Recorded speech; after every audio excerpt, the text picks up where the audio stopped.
طب انا يعني لسه جاي طازه. لسه حلوه ايطاليا. بالنسبه لي انا حلو، بس ما اعرفش بعد كده يعني تحت السن لقطه مدرسه. دفع قد ايه بقى عشان تيجي ايطاليا؟ دافع بتاع 9000 ونص يورو. قول والله العظيم اول حق. والله لا اقول الحق لا. ايطاليا حلوه تستاهل انك تدفع 9000 يورو؟ لا والله صراحه لا، احلف. ما تستاهلش.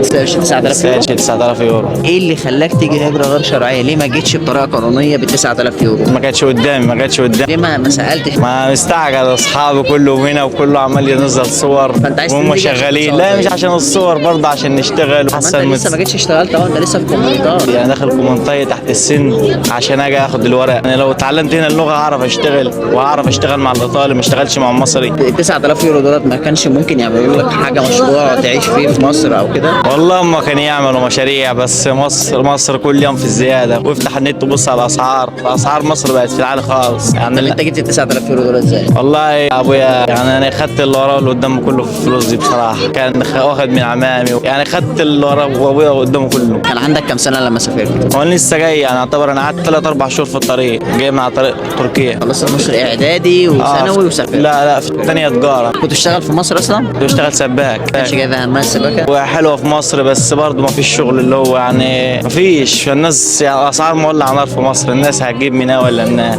طب لما جيت ايطاليا بقى لقيتها زي ما هي في الصور ولا ما فيش؟ لا مش زي ما في الصور خالص. هذا انا جيت وشفت. ولا انت بتقول كده بقى عشان جيت فمش عايز حد يجي؟ لا ده انا عايز، لو هي شايف ان هي كده ولا شايف ان هي حلوه، انا عايز الناس كلها تاجي.